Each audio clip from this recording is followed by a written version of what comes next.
Hey everybody, this is Russ Carson Jr., one of the genealogists here at Family Tree Nuts, and I'm in Frenchburg, Kentucky. I'm in Bethel Baptist Church with a Reverend Joseph Sherman Rhodes Jr. We call him Buddy, Pastor Buddy Rhodes. And Buddy is, how old are you now, Buddy? I'm 89. If I make it till March 2nd, I'll be 90 years old. Almost 90 years old. So Pastor Rhodes has been a minister almost all of his life, and he was the pastor at this church for over 50 years, and we're going to tell some stories about that here in a little bit. But wanted to introduce him to you, and we're going to be interviewing him, asking him lots of questions about his life. And he's sort of a pillar of the community here in Frenchburg and Menifee County, and very well-known person, and has lived a pretty exciting life, I think. But we're going to learn some of those stories today. Are you excited? Ready? Yes, sir. And beside him here, we've got his son, John Rhodes, and your middle name's Sherman too, isn't it? It is. That's right. So we named him after Union generals. You're right. Yeah. That's right. I like that. But we're here with his son, and he's going to help us out with the interview process of some stories about his dad. So well, I guess we'll get started. You want to say anything in the beginning, John? No, just look forward to it. How about you, Pastor Rhodes? Just ready whenever. All right. Yes, sir. Question. Yeah. Yes, sir. Tell us a little bit about, we'll start at the beginning. When was you born? Where was you born? Tell us about your mom and dad a little bit. Okay. I was born right here in Menifee County, not too far from here, in the home in March 2nd, 1930. Okay. Were you born right here in town, or did you live out in the county, or? We're about a quarter of a mile from here down 36 here. At that time it was, my dad had bought a farm there, and we lived in, there's a little history to that. Yeah, let's hear it. My dad, of course, my mother's father died pretty young. I think he was in his 40s probably, and he had 5 boys and 2 girls. They lived in an area here in the county that back in those days, people, they sold their corn in gallons instead of bushels, Sold their corn in gallons, not bushels. Yeah. I think I know what you mean, sir. Yeah. They did quite a bit of moonshining in the area, and on weekends over in there's quite a bit of drinking, and then which led to shooting and knives and all. And one of the last requests that my mother's daddy made, he asked my dad to get his boys out of that community. Yes, sir. And so my dad bought this farm, 200 acres, and it at the time had been called the county poorhouse. It was a huge house and he bought that farm and moved all of my mother's family in that to get them in there. And this is the house next to Brenda and by Mickey, right? No, it was another house on down the road. Okay. On down. Not there anymore. It's not there anymore. It's right. The site is right across the creek there from the Clark Energy building. Okay, sir. Right down the road here, and that was the county poorhouse. At the time, yeah. He bought the county poorhouse. But at one time, Brenda's mom and dad owned that and lived there. Dad let them have that property, and they lived there some time until he moved in across road over there and built Now- the other houses, but, Now, these folks that you're talking about were the prophets. Yeah, Your mother's the people were the yeah, prophets. right. And they lived up what they call, what is it, Indian Creek, right? Indian Creek, right. Is the name of that Yeah, community. Yeah, And you get there by going up by the high school and running Yeah, that out yeah. there, and they're buried out there. 713, yeah. Yes, sir. And, So it was but a rowdy anyway, place. That's, I was born right there, that place. And they said there was a huge old cedar tree in the front yard there, right? And they tell me that the night I was born, there came a big wet snow and the branches of that tree were touching the ground. It was weighted down with the Wow. snow, so, but, Well, that's a neat story. Huh, yeah. that's interesting. Tell us how you got your, go ahead. I was gonna say, so you were born in the county poorhouse? Yeah, That's funny. You started in the poorhouse. yeah, started out. You started out, right? Yeah. From day one. But I don't reckon you stayed there. How did you get your name? I know you're named after your father. You're Junior, obviously, like myself. Yeah, But you go by Buddy. my dad was born in 1867, Say just what- after. When was your dad born? Say that again. 1867, 1867. just after the Civil War. Amazing. And all of his brothers, except one, was named after Civil War generals. Were they Confederate generals? No, they were Union generals. Right. So I'd about be afraid to go down through Atlanta, you know. Joseph Sherman, yeah. Yeah, they don't like that name down there. If Yeah. you're watching from Atlanta, yeah, I know you don't like to hear that name. So we got to be careful not to offend some Yeah. people. So, And he had, one of his brothers was named after a French general, but is it Lafayette? Lafayette, that's right. He's the one. The others were Civil War generals there.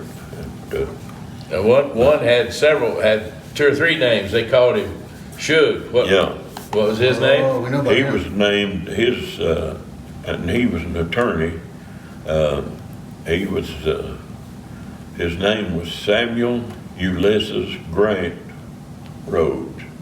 And so he just went by his initial, SUG. They called him Suge. He ended up in the newspapers, didn't he? Well, he could have. Yeah. He had some notoriety, didn't he? Yeah, You could Google him, right? So Yeah. you could Google Suge Rhodes. yeah, he was. I did. Yeah. Did you? Yes, sir. I understand he was the first person ever bugged electronically in the state of West Virginia. That's pretty neat. The first person that like was it the FBI or CIA or something was, I don't know who Wiretap? did it, but it was some of the law enforcement people. that's a pretty neat Busted story. him. Yeah. So this is your uncle, was, what was he again? He was the first what? He was the first person that was electronically bugged. Surveilled, electronic surveillance. Yeah. In West Virginia, yeah. Yeah, That's, in the state of West Virginia. I think he was in Mingo County too, wasn't he, living in Williamson? Yes, He was an attorney, was it? He's in Williamson, yes, and maybe some in Logan. Some, I don't. I know that I'm not area. sure about that. My mother's people are from that area, so. Her My mother was in dad, Williamson. my dad was in Logan County some, and he might have been superintendent there one time. I know that he taught school on the same creek where Devil Anse Hatfield lived. Right, so he was in Logan, County, West Virginia. Yes, But this is before your time, obviously. Would have been Yeah. late 1880s, yeah. 1890s. Whenever, Devil Anse was there, he has spent the night with Devil Anse Hatfield in his So home there, and, your father spent the night at Devil Anse Hatfield's house. yeah. That's pretty dapper cool, I think, He so. taught school up there. So And what was the purpose of his visit to Devil Anse? Pardon? What was the purpose of his visit to go to Devil Anse's house? I don't know the reason Was it- for being there. He was, Was he a truancy officer? Well, that wasn't the case with Devil Anse. He said they treated him real well. They were, that Devil Anse was, he would treat you nice as long as you didn't try to meddle in his business, Sure. his affairs. But, Could have been early 1900s. I think he didn't Yeah. die till 1927 or something Yeah. like that. but my dad, when he was a attendance officer there in West Virginia, now he got shot one time. With, there's a boy that had been out of school, and he went to check to see why the boy wasn't in school.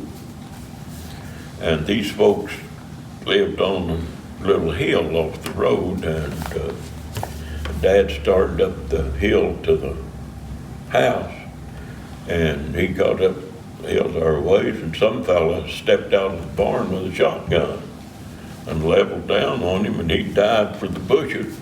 The guy got him in the shoulder. Wow. A few shots. He got a few shots in his shoulder, but he found out that the reason the boy was out of school was they was bringing in a load of moonshine, and the man had the boy out to help him, and they thought Dad was a revenuer. Sure, he probably had a suit on and. Yeah, oh yeah. Dad always wore the suit and tie, and they thought he was a revenue agent. And, Wow. That's no joke up there. Even in Menifee County, there's a whole lot of stories like that. yeah. There's moonshine out in the county. Yeah. Oh, yeah. I've, even when I was young, I'd gone out some of these county roads, and you could see back up on the hill, you could see a little smoke coming up at times. Yeah, I bet. I guess. You know if people were picnicking up there most of the day. Right.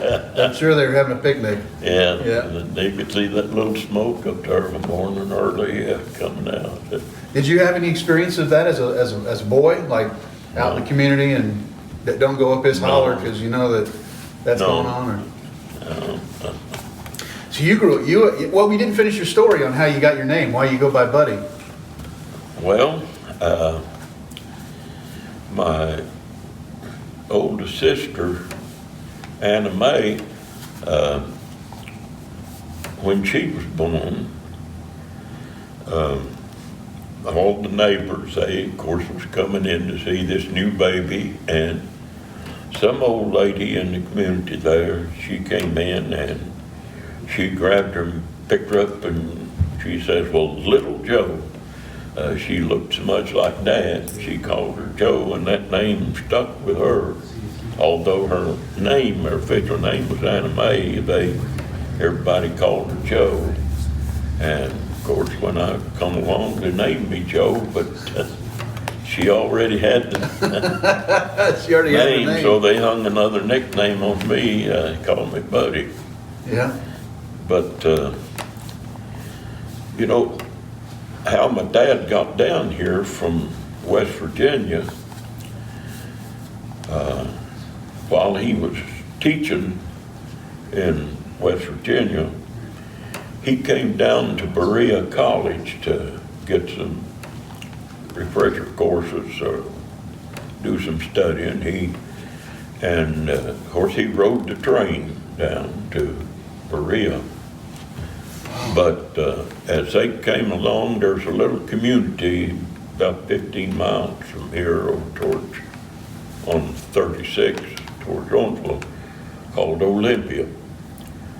And he met a couple of people on the train from that community.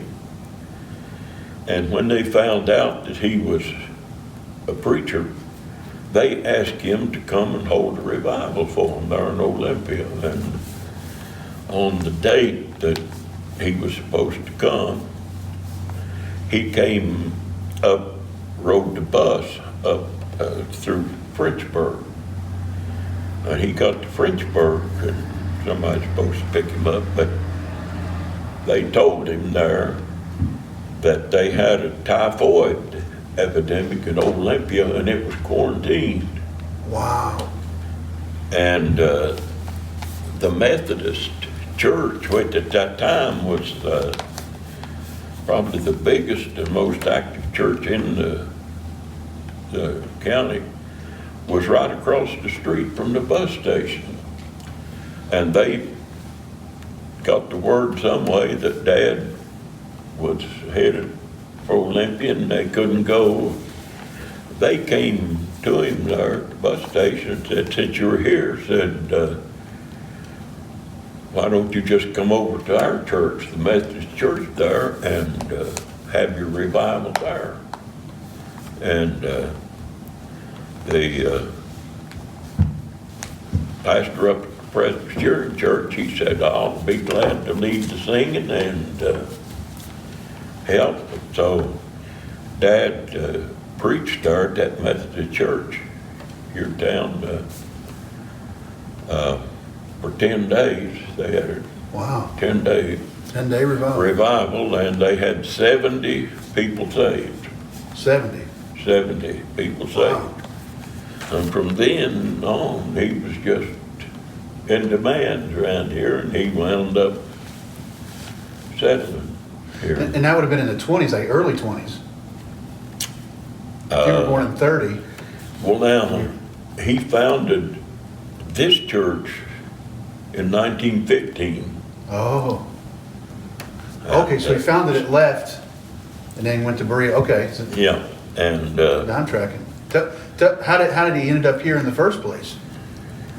I know the story, but I want to hear. Everybody out here wants to hear how he ended up here and the first time. well, like I said, he was headed for Olympia, and they had the revival there. That's how come he got here to Menifee County. But he had been out in the county for a meeting, and he decided to take a shortcut back home. He was on one of those ridges out in the county here, and he came over the hill down a holler. What was he walking? No, he's riding his own mule. Riding a mule. Yeah.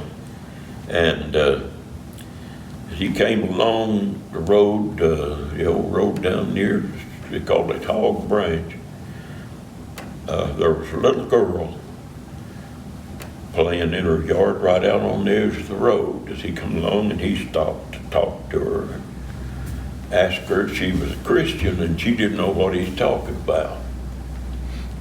And he, after talking with her a while, he just seemed like he got the feeling that they needed a church in that community. And so he got in contact with a couple other preacher friends, and they got the schoolhouse, and down in the community they called it Havana. Havana, yeah. The fellow down there that named the community, he had been in the Spanish War. He had been to Cuba. Right. And he named it Havana. I think they called it Havana, though. Havana, yeah. And that was the schoolhouse where they had their revival. And they had several people saved, and they organized a church. Someone had property right across the road and donated the building site. They went right across the road from the schoolhouse and built I see. the church. And So the revival was prior to that then? The revival here in Frenchburg? yes, yeah. Okay. Yes, because see, at that time he had bought a farm down there and moved to the family over, and but it was, yeah, he was. The one at Havana was a different revival from what he had, and they organized Bethel Baptist Church.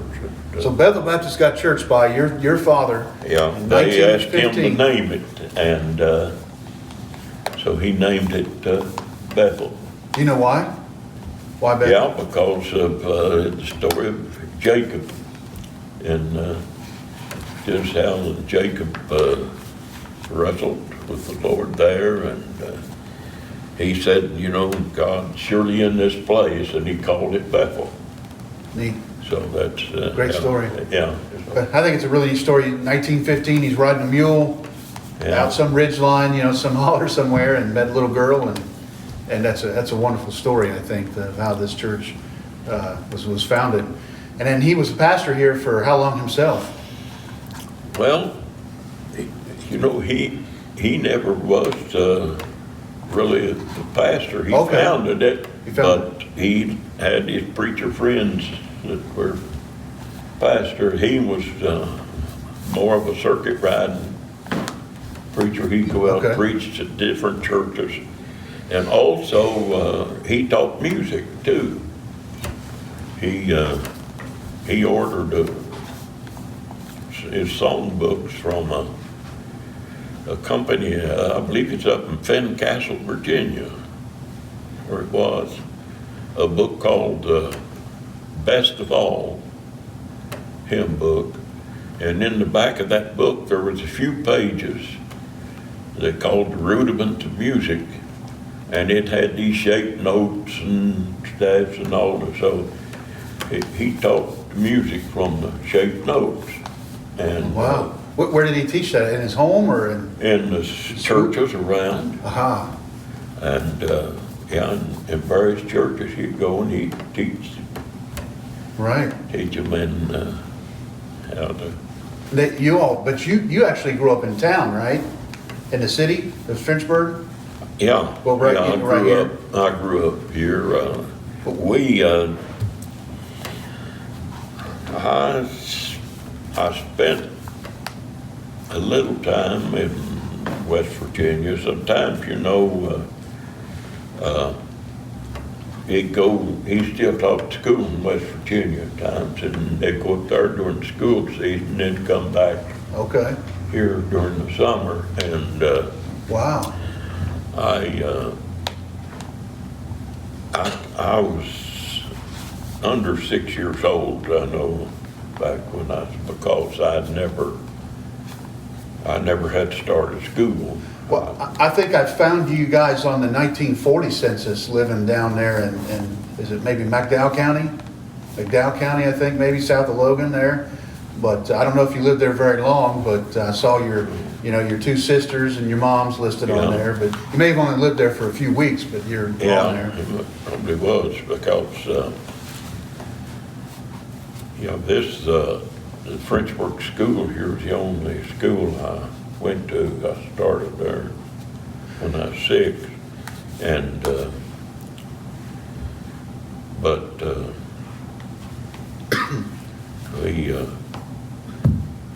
where was I? What year did you graduate? Was it 48? I graduated 48. 48. Now, one of the things I thought was really impressive is you and your two siblings, all three of you graduated high school, Yeah, in the 40s. And when people dropped out of high school quite frequently into the 70s and 80s even. So your father, your family, your mother, your family really put a value on education. Yeah. And, because it was impressive that they finished. Your sisters both graduated and Right. that's a pretty, Yeah. that was very, I don't want to say odd, but that was very rare, I guess, that people would continue to finish that way. Especially in a mountain community. yeah. I graduated in May and married in June. There's a couple of things I was gonna ask about too, Dow. Didn't Paul also found, your dad, we all called him Paul growing up. He also founded some other churches around in this community, yeah, right? yeah. Where Pine Grove and, was there Pine one in Branch. Olympia? Pine Branch and in Olympia, and he worked with different churches, yeah. Yeah. And, He was instrumental in different ones, yeah. now, the one he built down at Havana, didn't he go work out of state for a period of time to help pay for that? What? During the summer, that summer, why, he went to Billings, Montana, Wow. worked in the freight yard out there to make money to buy material for the church. And he said every night he'd come in from work, he'd count, see how many boards he was able to buy. Wow. He's buying the siding for the church, and when he got up to the gable ends of the building, then he quit and come home, and they went to work on it. Now, why Billings? Why did he go to Billings? What was? I don't know why he went there. Because this was a teen, Probably had a right before baby. World War I. This would have been 1915, 1916. Yeah. Right before World War I. Yeah, The church was built in 1950 or started in 1915. The construction of it. So, Well, they had it in it the was schoolhouse for a little bit, he said. It was dedicated in 15 in August. Our homecoming is August 5th, in August. Yes, sir. so this past August, it was 104 years old. Yeah. To leave Menifee County, Kentucky to Billings, Montana in the 19 teens would have been like another planet, kind of thing. That's a pretty far place. That's pretty far away. Yeah. That's a neat story. So, in addition to those churches, now too, I know there was some talk about his strength as a young man when they were preparing the foundation for that church. Because he was a big fella, wasn't he? Yes. Yeah, he's pretty good. Yeah. What? There was a story about they needed a rock moved. Yeah, well, yeah, on that, one of the old fellows was telling me about when they were laying the foundations for the church, they used huge rocks, and all, and said him and another fella was standing there looking at a big rock. They was wondering how they was going to get it over to the foundation.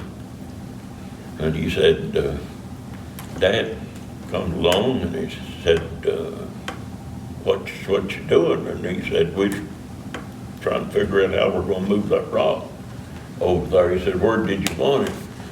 And he just picked it up and carried it over there. For him, said it down. Wow. How tall was he?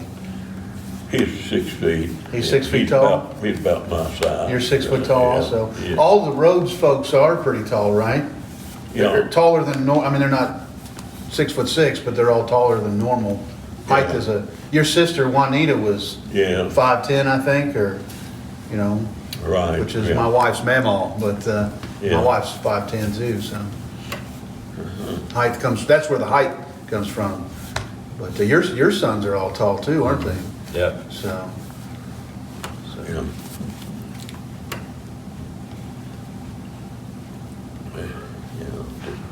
So do you know anything about your father was a teacher and a minister and truancy officer and where did he get his education? What are some, has he ever told you any stories about when he went to school, and did he go to college at all, or? Yeah, in Berea, he got some at Berea. Right. That's where he met those people. How come he got here to Frenchburg? And that's something too. It's little things that I think about as a genealogist. If Berea College never existed, you may never have existed, right? Yeah. Little things like that. If Jacob Fee, who started Berea College, didn't have his calling, by God to do that, you may not. Your whole family may not even existed. You wouldn't have came here. Yeah, So you never know. little things like that I think about. So. Yeah. So, and then your dad, you lived in town. I know your sister had told me that Juanita had said that you guys were one of the first folks that had some indoor plumbing. She used to say that back in the 30s, Yeah, kind of thing. indeed, yeah. Do you remember any stories like that? No, I don't remember much on that. I know Okay. when we got it. Do you remember, like when you were a little boy, what was some of your favorite things to do as a little boy? Did you guys play ball or? Yeah, of course,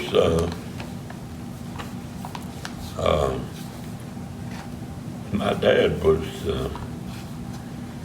he was up in years when I was born. And, Oh, that's right, that's another we story. didn't have much, he didn't have much interest in athletics and things like that. There wasn't a whole lot to do. We run around with these hoops, and one of the things when I was a kid, they had these iron wheels. Was it just an iron ring? That's what it was, just a metal ring, and we had a wire like a little paddle, and you run along and run that thing. Running through town, right? Yeah, you get it rolling and you just keep, pushing that wire up against it and keep it going. You didn't have around with that. You didn't have any video games?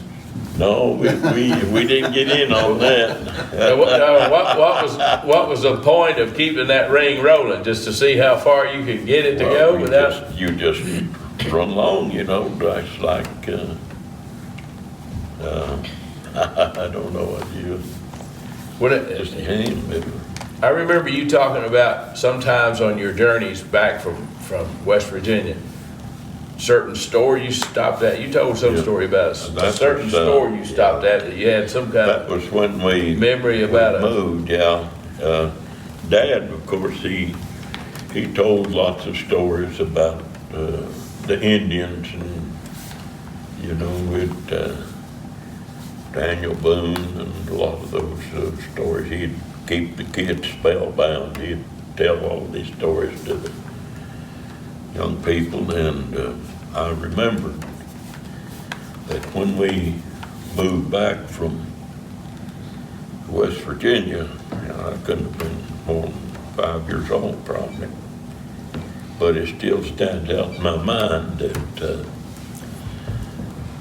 this fellow, there was a local man that came up there with a truck and got us. And the first stop we made when we crossed the river into Kentucky was the little community called Tomahawk.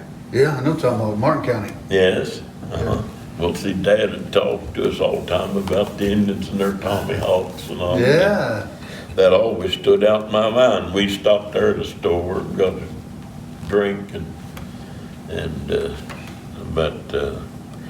then some years later, when I was pastoring here, I found out we had a lady in the church here from Tomahawk. How about that, huh? That was something, yeah. That's a neat connection. She was a teacher up here. She'd come down here and she married a How about that? man near the church. And I have some cousins who live right near there, so, yeah, that's pretty neat. Is that when you were going, now did you ever get to go, now your dad was originally from Ripley, near Ripley, Right. West Virginia, in Jackson Yes. County, West Yes, Virginia. right. So, were you, and he met your mother, here in town, but we'll talk about that here in a second, but how old was your dad when you were born? When I was born, well, let's see, he was born in 1867, and I was born in 1930. That would have been, he'd have been 63. 63 years old. He's a man, wasn't he? Yeah. So he was a man. He was a man. Yeah. He had babies in his late 50s and early 60s. Yeah. I kind of admire him. But but your mother was much younger, so Yes, much younger. yeah, she was quite a bit younger than him. Yeah. How many years difference? How old was she when they got married? I don't know. You know when your mom was born? No, not right off. I can't. But there was an age gap there, so. Oh, yeah, there was There a was an age gap. big age gap, yeah. How old was she when she passed away? 94? Her age? She was in her 90s. But, She passed away on the, let me see, she would have been born around, I guess. my boys were, it was 19 their 13th birthday, the 15 day or she passed somewhere away. along in there, maybe in 1915 or something. So, let's see, my boys were born in 1982, James and John. And that was their 13th Yeah. birthday, the day she passed She'd away. been born probably around 1900, I guess, I don't know. I don't, 1903. oh, 1903. you got it there, okay. 1903, passed in 95. Make her 92. Mhm. And that's Maysella Prophet Prophet. Rhodes. Right, Maysella, everybody called Granny. right, So, and Yeah. they tell me she loved the Cincinnati Reds. yeah. That's what I The Reds. Dad. Love the Reds there, so. Got my Ancestry app right here, guys. You gotta have it in Yeah. your pocket all the time, so. Dad called her Baby May, that one, Baby May. Baby May. yeah, Baby May, yes. She watched the Reds when nobody else would. Right? And your dad called her Baby May. That's a neat little story there. So if he was born in 67 and she's born in 03, there's a good chunk right there. It was about Yeah. 36 years difference. Yeah. Now today we were thinking, oh my gosh, that's crazy. But that wasn't that uncommon, back then. So No. how did you remember have you ever heard how your parents met? How they know each other? He was preaching over there, having revival then. Up in Indian Creek? In Indian Creek, yeah, he preached over there, I bet. Sure. So she would have been 20 or something like that, and then he would have been in his 50s, Yeah. kind of thing. So, but Yeah, times were different back then, quite a bit. So, and been in the 20s, I guess, there. So, early 20s. Good story there. Good story. Did you have any of your friends? Who were some of the fellas that you used to run around with when you was a boy? Who were some of your buddies? Your buddies' buddies. my buddies, well, one of them was Kenneth Armitage. When I was in the teens, we run around quite a bit together. Was he your witness at your wedding? No, it's Kenny Montgomery. Okay. But was my witness. He was in the same class with me, and he had gotten married a few months before, Yeah. and he was an expert. He knew he knew all the ropes now, where to go and get it done. And since it took all day nearly to get your license. Yeah, Yeah. tell us about the I was day. gonna ask about that.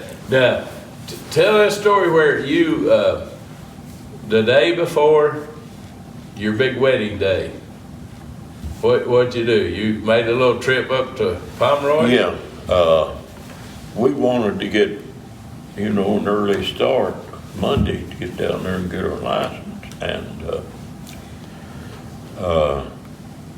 so I went up Sunday afternoon and picked up Wilma and brought her down to Dad's. And we got up then and left early Monday morning. Picked up my buddy Kenny up there and went to Mount Sterling to get her license. What year was this? That was in 48. 1948. Yeah. Yeah. June the 14th. And that day, or the day before, maybe it was, that Dad, they knew, I was thinking, my mom was wanting me to take a law scholarship to Louisville Law School. Okay. Her and the principal up here, they was wanting me to go to law school. I had scholarship offer, and but I had other things on my mind. Now, how did you all meet, you and Mom? Dad told me, he called me in there in the room, and he told me, he said, now, whatever you decide, he said, we're behind you. And he gave me a big $20 bill. And that was enough to get my license and pay the preacher. Yeah. So you went up to Mount Sterling, did your blood work, and your medical work, and all that Yeah, kind of thing, and then you're on. Now you got your license. You could go get married. yeah. So did you wait a couple weeks to get married after that, or? Well, on our way home, we went down there and got the license, and then on our way home, You didn't even make it back home. And there's a preacher here. We just go down there. And it's only, what, 25 miles or something? That Yeah. you couldn't make it 25 Yeah. miles down the road. What? I don't know, Kenny might have gotten married there too. I know he was the one that's advising us all. Your wedding planner, Kenny? Kenny Montgomery. Yeah. Wedding planner. Yeah, but, yeah, it was. Now, how did you and Mom meet? We met, at a Valentine party. A girl in my class was having a Valentine party, and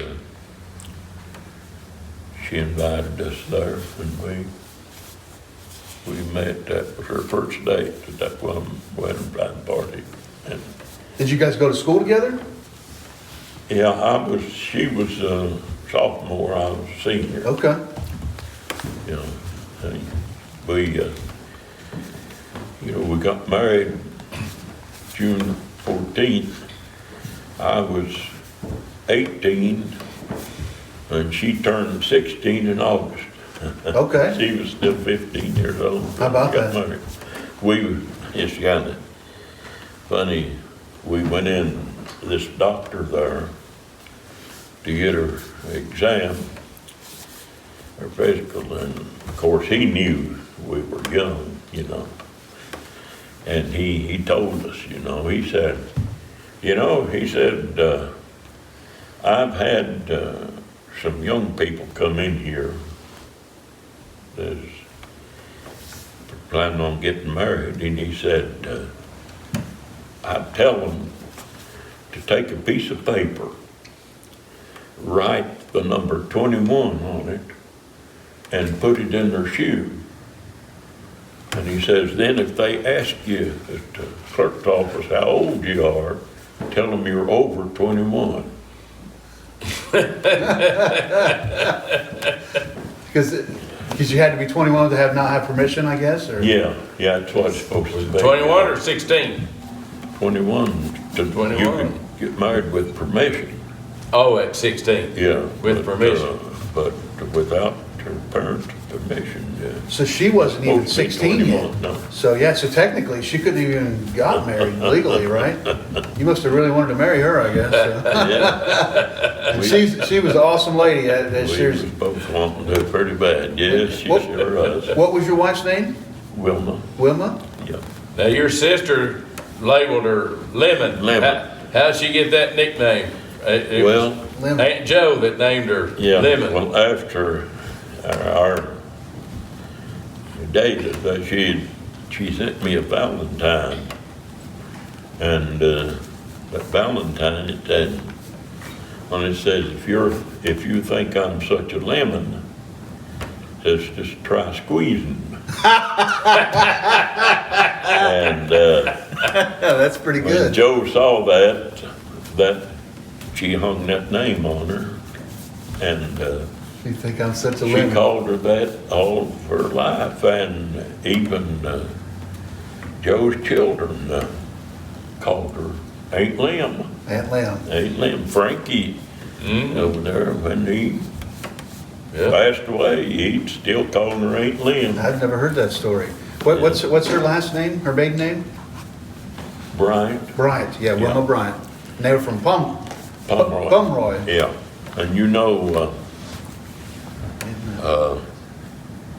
just after she passed away, that June, we would have been married 70 years. We'd 70 been married years. 69 years, 6 months and 11 days. 69 years, 6 months, and 11 days. Yeah, and, but we would have had her 70th anniversary that June 14th, so I retraced her steps, and on the 13th, I got in her car, that old Lincoln over there, and drove up to her home place in Pomeroy. I turned the radio on, and it was set on Stanton, had that trading post on. And I drove up to her old home place. I sat there a few minutes. Then as I backed out to start home, the trading post went off. Yeah, and new program coming on. And the first song that they played on that, I'd never heard it before, was this Buddy Davis singing, "What Would I Do Without You?" Or no, he said, "I can't imagine me without you." That's the name of the song. Allison called me and I was telling her about that, and by the time I got home, she had it on my iPad. She got it some way recorded. Downloaded it. And then in about a week, I got this little package through the mail, and it was a CD of Buddy Davis. It had that song on it. I can't imagine me without you. And Wow. and then it had another one on there too that was real good for us. That wedding picture, some fella. The story of the song was this old fella sitting there looking at the wedding picture, you know, with them, and he said, you know, if he had his life to live over, he'd still want to be in that picture with her. It was Wow. real good. And she located that CD up here at the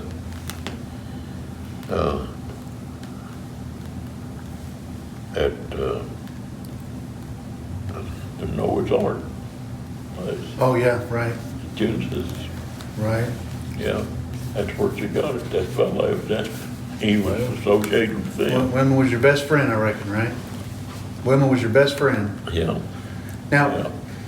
to a lot of people, I mean, you said you were married 69 years, 6 months, and 11 days. Right. You know, a lot of people don't live that long, you know, kind of Yeah, thing. that's right, yeah. What's the secret to that? I mean, let me back up. How long did you date before you married?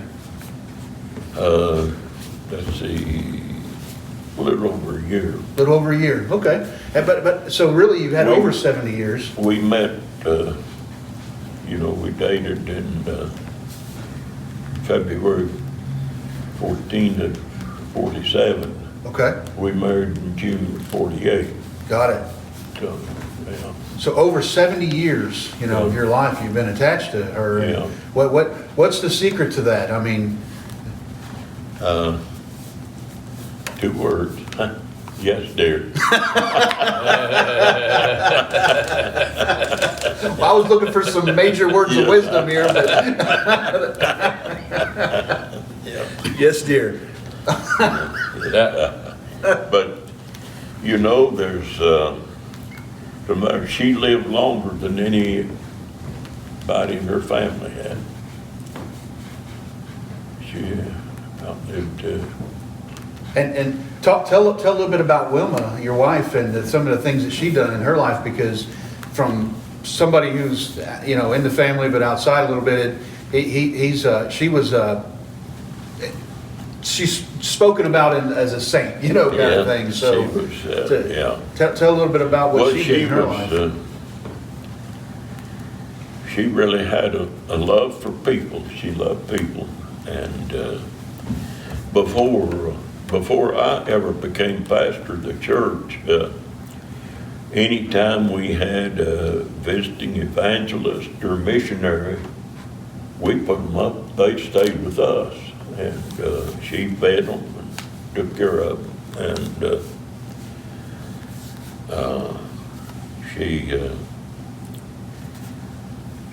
she had just a burden for people and loved to care for them. In church camp? Yeah, she, one of the older ladies in the church that was real close to her, she was talking about she had been living in California, and then when her mother got bad, well, then she came back here to take care of her mom, and she's telling Wilma about their church out there where they'd had this ladies' mission club, and so they got to talking, and they organized the Christian Workers Club, Okay. which is at the beginning, they had ladies from other churches in, but as they dropped out, it's all involved now with the ladies of this church. I tell you, they do an awful lot of good things now. The Right. Christian Workers Club, of course, just last night here, with our Christmas program, they see that every young person, teenagers to the cradle, every young person has a gift when they come here. At the program, they handed out gifts to every young person here last night. And they've done that forever. They've done that for several years. They raise money throughout the year. They do that, and Was Wilma a good cook? yeah, yeah, she's best. Sometimes I ask questions I already know about the answer to, but Yeah, nothing better. And She's fed a lot of people over the years. What was her specialty? What was she known for? Like, everybody knows that Wilma makes the best. I don't know about that. A long list of things. I know her granddaughters, Allison and Angela, are trying to emulate things that... Allison, Wilma made awful good dressing, turkey, cornbread dressing, and Allison, she can make it right down to tea. You can't tell the difference in it, you know. And also another one that they all enjoyed is what they call the cracker chicken. Cracker chicken. Yeah, chicken that's been covered with cracker crumbs and all, and they bake it in the oven. Really good. Huh. It's awful good. Last night, Allison had some cream candy that she made from Mom's recipe. So. Yeah. Cream candy. Yeah, she made awful good cream candy and a chocolate fudge. How many people do you think she's ever cooked for? Like, if you had to, how many people has she prepared a meal for? Over her years. It'd be over 1,000. I mean, it'd be 10,000. Yeah, it'd be a lot of them. And then, of course, our camp up there was her idea too. She got a burden about the camp. The Bible camp. Yeah. Tell a story about that. Well, we just started working and praying, and God just opened up the door for us to get that. The tabernacle up there. Now, we had some of the lumber companies here, Dick Pearl and Martin Pearl and Smallwood, they donated some lumber for the cabins up there. Sure. What land was it on? Well, we gave most of the land, Wilma and I, and we bought one little parcel up there from Canoa, they got the farm from Carl. Okay. Carl and Juanita, they had owned it, but they had sold it to Morrison and Rilla Canoa. When the dam came in, they had to leave the basin down there. But the first cabin we built, we got the lumber up here where Walker was, he was rebuilding the road up, what we call Beaver Hill up here, 460. And they had to buy some houses down there on the right of way. And he gave us an old house there, and some of us went up there and tore the house down and took the lumber up there and built our first cabin. Excellent. But now, the tabernacle that we have now, we were having a community-wide camp meeting, different churches involved in, and we was using a tent. And we was getting a tent from Lexington down there. But this last year, we used it. The week before that we used it, it had been up in Ripley, West Virginia, at the old church where Dad was ordained, Baptist Temple. Wow. They had had service up there, and they had had a storm come through there, and it had ripped some of the seams in that tent. And we got up there our last night on a Friday night. It came a downpour up there. I mean, the gully washer, they say. And the water, it went through the tent and it came down. Wow. It was leaking. I had to move the sound equipment and everything. But anyway, that night, as I left, I was the last one to leave. I had sound equipment. And I stopped right there where the electric pole is now for our tabernacle. And I prayed. I told the Lord that we needed a tabernacle. But we were doing some construction here at this church. I told him, I said, Lord, I don't know how we're going to pay for it, but we need one. That was on Friday night. Monday morning, this preacher friend of mine that I tried to get to come here, him and his wife came down, and Wilma and me and his wife, we went to Tennessee Pigeon Forge for a couple days. We got back on Wednesday. Thursday, about noon, the county judge called me and he said, Buddy, he said, where's Wilma? I said, she's home. And he said, well, I've been trying to call her and she don't answer. He said, when you go home for dinner, he said, tell her to come up and see me.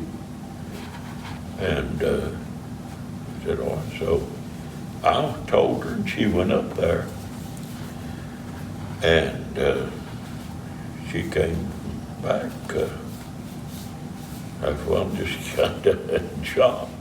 Said she had already been sworn in as county clerk. The county clerk was retiring, and of course the two girls that worked there, Carla and Miss Joanne Spencer, they were both running for office, and the judge wouldn't pick between them. He didn't want to take it, or so he told Wilma, said, the only thing I ask is that you keep them girls on and that you don't run for the office. And but she came home and stayed. She said, I don't know what the world happened. I said, thank you, Lord, for that tabernacle. And she worked there a year and a half and paid for that tabernacle up there. That's where all of her Most of the salary went on that tabernacle. The incumbent was retiring in the middle of his term, so the judge had Mom serve out the remainder of his term, a year and a half, and she used her salary to pay for that tabernacle. Awesome. She had no involvement in politics or interest in politics. And the Lord just, absolutely no question, just, Wow. the Lord just said, here it is.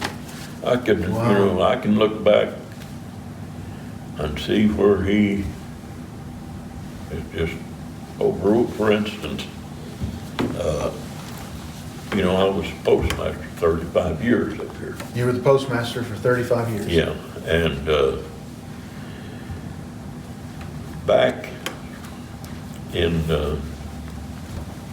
51, I guess, Korean War going on, and I knew he was going to get drafted.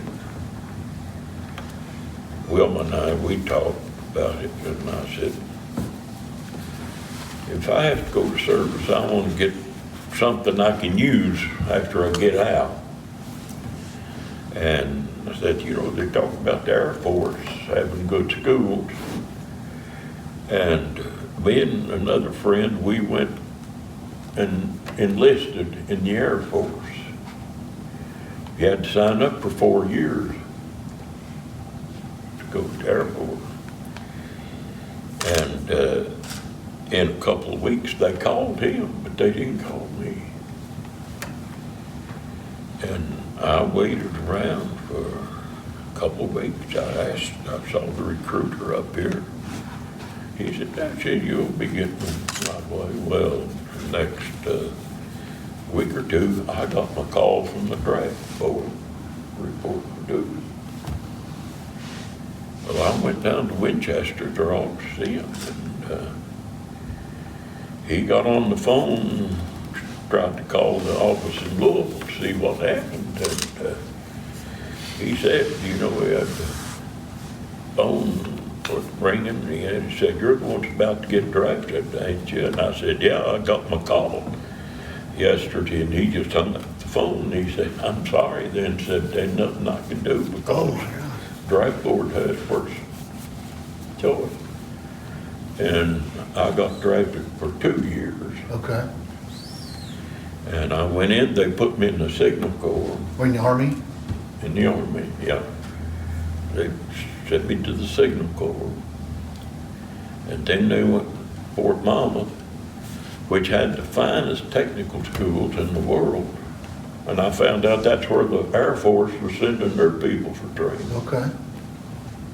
And I got half my time in the Army I spent in the finest technical schools in the world. Great. And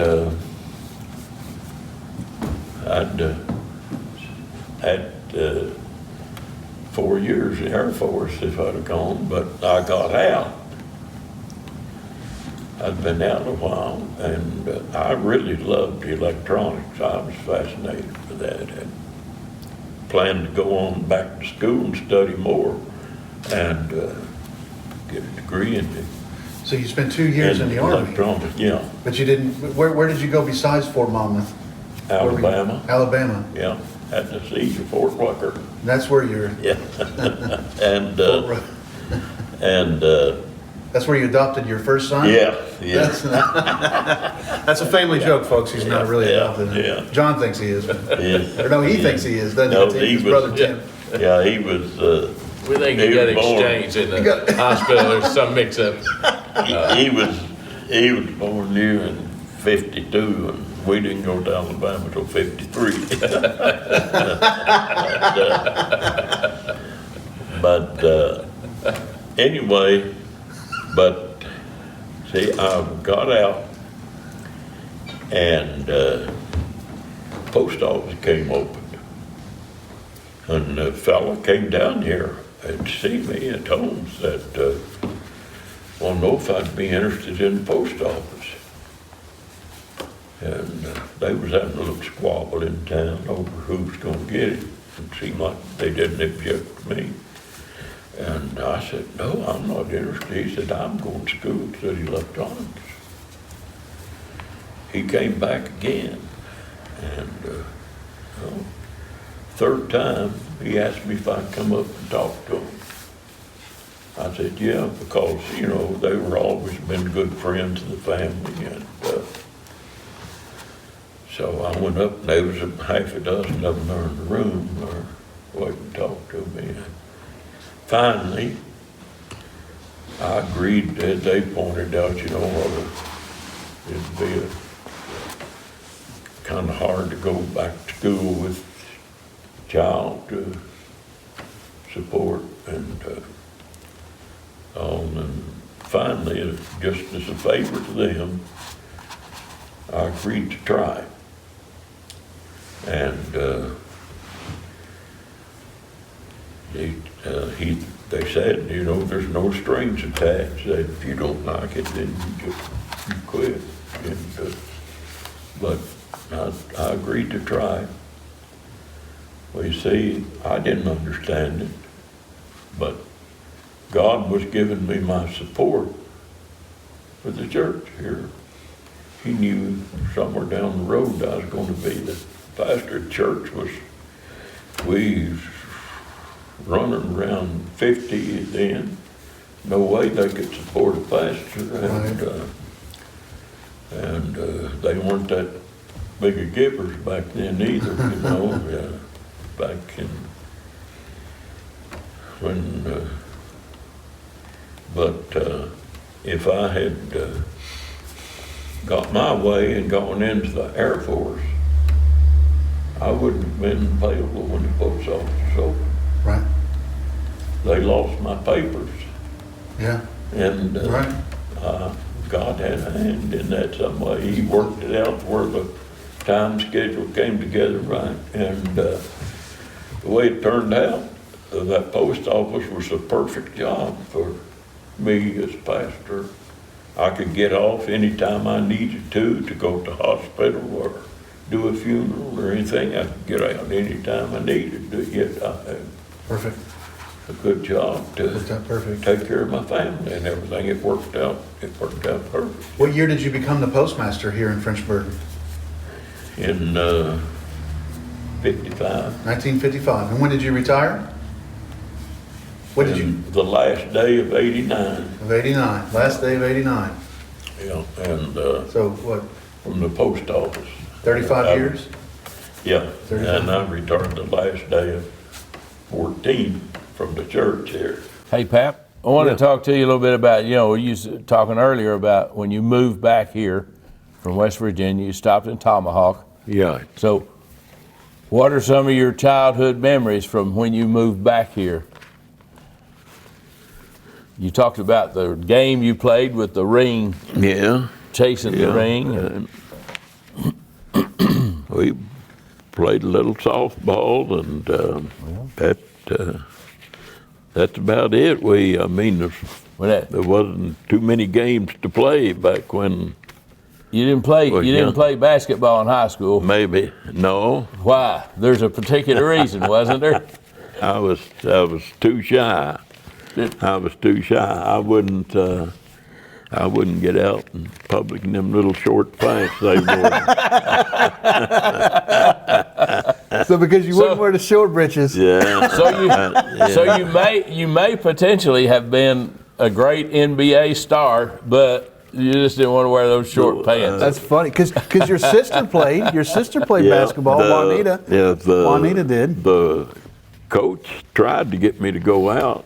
He came to me, tried to get me to go out, but I was just too shy to get out there. Do you wear the short pants now? Do you wear them now? Not too often. Well, I mean, you know, only at the beach. Only at the beach. You know, the ball players now, they wear them down below their knees. Now, I might have played if we'd had uniforms like that. And saggy ones. When you played, they had the real short ones. Yeah, didn't they had real short ones back then. Yeah. Well, you got interested in music, right? Yeah. We played some string instruments. I wanted to sing like Bill Monroe, and Dad got me a mandolin from Sears Roebuck. I had that mandolin and learned to play a little bit on it, and we organized a little band here for a while, the bluegrass band. We called them Beaver Valley Boys. That's what I say. Yeah. Beaver Valley Boys. Beaver Valley Boys. Beaver Valley Boys. We had mandolin and guitar and fiddle and banjo. We had those instruments in. Well, who are some of the guys that played with you?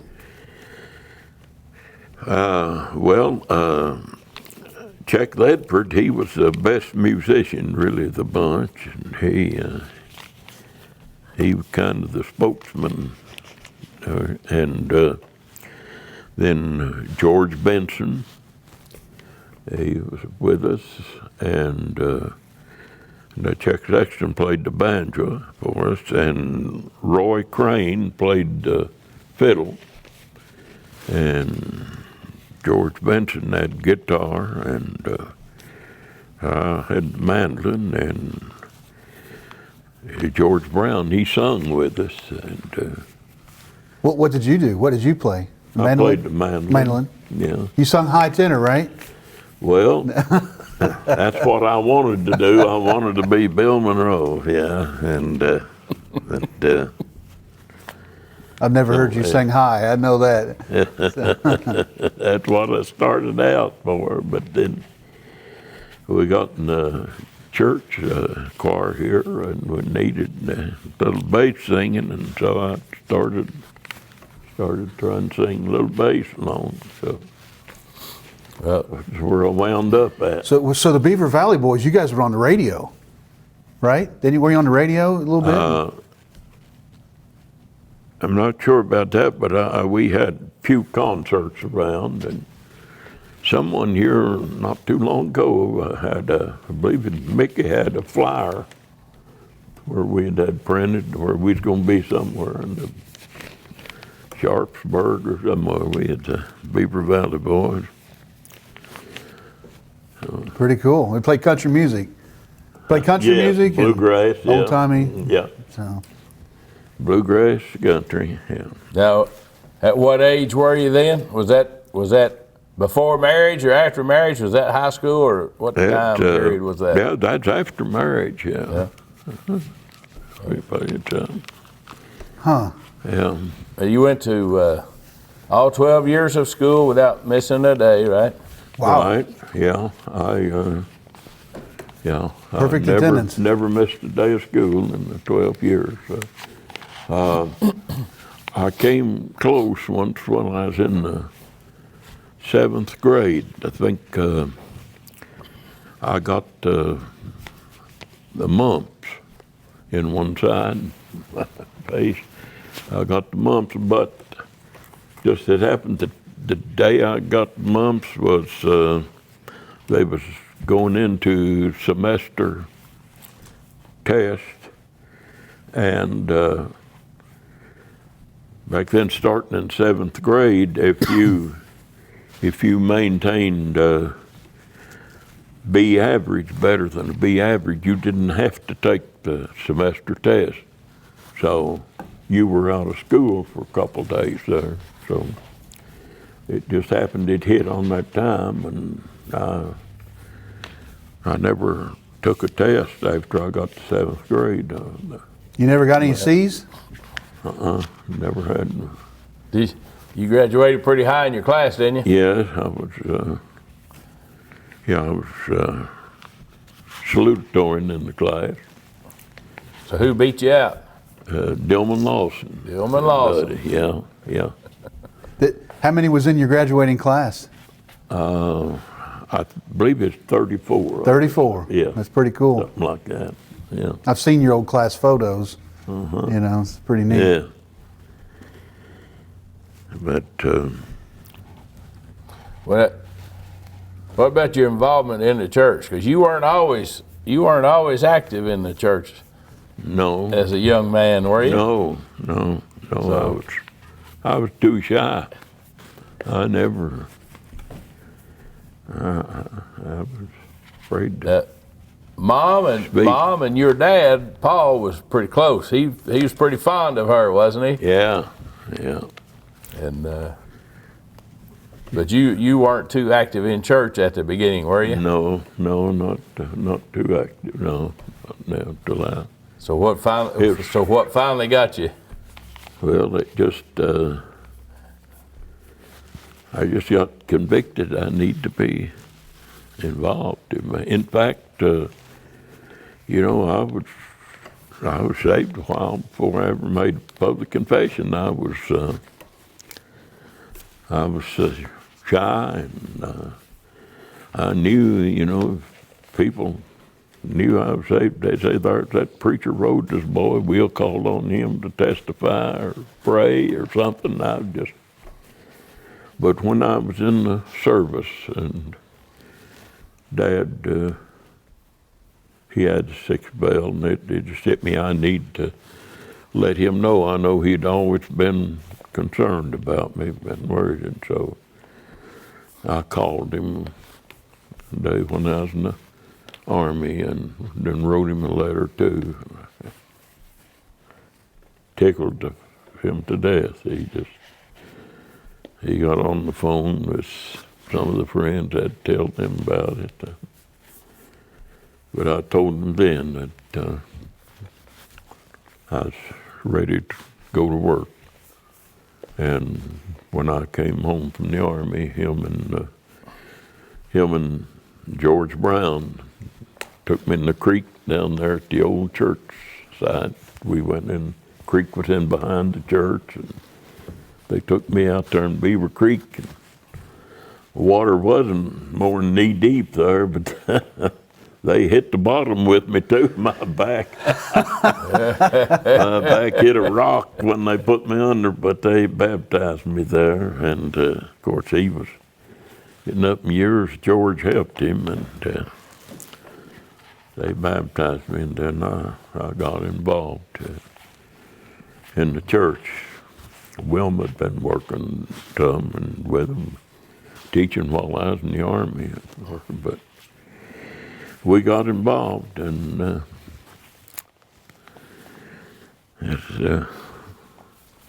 saying goes, the rest history. God blessed us, and How your father lived a long time. he died 4 months before he hit 100. Wow. And, the thing, the doctor couldn't find anything wrong with him, really. He told me, Dad just, he lost his appetite long about Thanksgiving that year. And we took him to the hospital, and the doctor checked him out, and he told me, he said, I can't find a thing wrong with him. He said I could put IVs on him and, feed him that way, but I said, no, if there's nothing wrong, he don't want to eat. I said, we let him have it. Did your dad ever What? tell stories about his childhood to you? About things he liked to do or things? Well, the only thing he talked about, like they skated. I skated quite a bit when he was a child up there on, they had ice skates. They done quite a bit of. Sure. He liked that. Yeah. Because he lived in a totally different world than we did. Oh, He grew up. Yes. But He was born in 1867, so he'd have been a boy. His youth days were the 1870s. Kind of thing. So. yeah. Wow. Didn't Paul used to tell of some family members that was actually killed by Indians? Yeah. Some of his ancestors. I'm not sure which. I don't remember the whole story, but which some of one the kids it got was, away. But they were supposedly killed by the Indians down around Boonesboro. Some of his ancestors had been here around Boonesboro, and some of the neighbors across the hill had been sick, and this couple, they went over to check on their neighbors, and they didn't come home that night.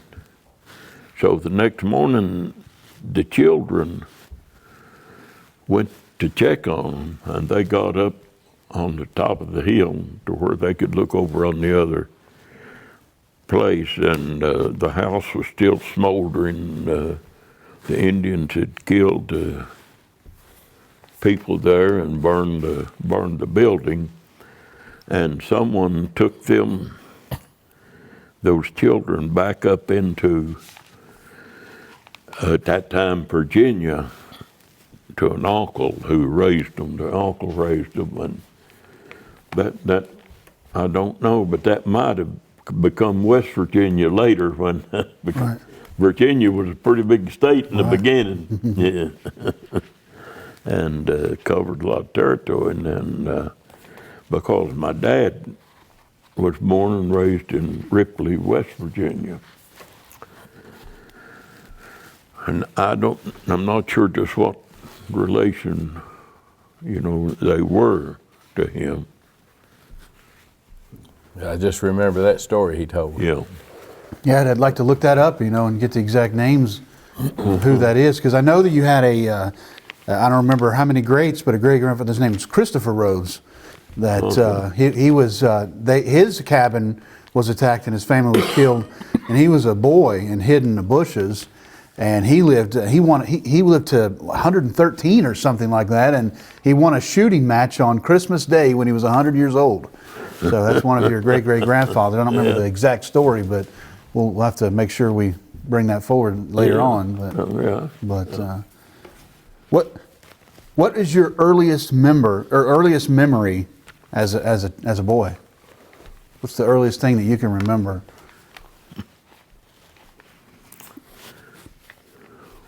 I'm not sure what that would be. I don't know when. What stand out? What is any memory that you have when you were young? Well, there's. I remember when we were in West Virginia. I remember that the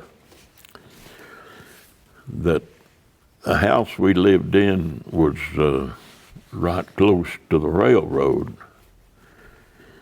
And I remember my mom didn't like it when the train went by on wash days, when she had her clothes hanging out there on the line close to the railroad, and that train go by spouting out that smoke and Oh wow, yeah. Just soot all over the clothes. getting soot on their clothes, yeah. Wow. And I can. Do you remember I your remember first? that. Do you remember your first time you got a TV? The TV? No. I don't remember the year the first time now. I remember. Were you an adult or were as you a a kid? child, yeah. I've been an adult when we got TV. But I remember in my youth, one of my brothers, my uncle, her oldest brother, my uncle lived right across the road here from the church. And he was the first person in the community to get a radio. Okay. It had, it had about a half a dozen batteries sitting around in that radio. And the neighbors would gather in there on Saturday night and listen to the Grand Ole Opry. Wow. He was the only person in the community here that had radio. What was his name? John Prophet. John Prophet. John M. John M. Prophet. Was the first one to have a radio. Yeah, he was the first. And about when was that? Oh, it would have been the 30s. The late 30s, Yes, or early 40s. You know, because I was growed up and married in 48. And Yeah, it was before I got into high school. Did they pay admission to come listen? They bring a dime or What we something? do, you know, they're gathering on Saturday nights. In the wintertime, we'd get out here and gather up ice, and we'd make ice cream. And my aunt, she had a big old bucket over there. She made the ice cream in. They didn't have an ice cream maker. She just put it in that bucket, and they'd take turns sitting there and twisting that bucket by the bales. They get it by the bales, just twist it back and forth. And then every once in a while she'd pop that lid off and stir it up, you know, and that's the way we made the ice cream. And then in warm weather, they made this molasses taffy, make candy, and they'd be out there pulling that candy and getting that ready to eat. So Was that your favorites as a boy? I mean, that's what we all look forward to on Saturday night, you know, there. And then we'd stay there until Roy Acuff would come on at 11 o'clock to close it out with. He'd sing a song, you know, Great Speckled Bird or Wreck on the Highway or something. He'd close out always with a hymn, and God did. And after he sung, after Roy Acuff sung, they'd all go home. So that was mostly your social life at that time. Yeah, It was most of gathering our on social Saturday life, yeah, nights to listen yeah. to the Grand Ole Opry and make ice cream. Yeah, Huh? yeah. Some of them around, they had pie suppers around, but of course I wasn't big enough to get involved in any of that. what is a pie supper? They would meet somewhere, and the ladies would bring in pies, and they have an auctioneer that he would auction them off, and the men would buy the pie, and then they'd eat with the woman that baked it. I've seen that before. Yeah. So Okay. that was the social life. If you really wanted a quarter, then you needed to buy her pie. Yeah, you buy her pie. Yeah. The price Get to goes eat up. with her, yeah. Yeah, I've seen that before on that Loretta Lynn movie. He done that. He bought that pie, but she used salt instead of sugar. Oh. But,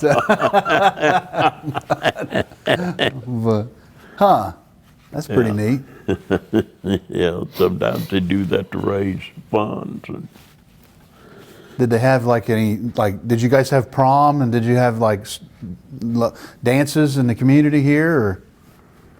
no, not the school didn't have anything like that.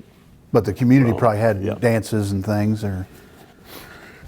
They might, yeah, I guess they did sometimes, some areas, yeah. But of course,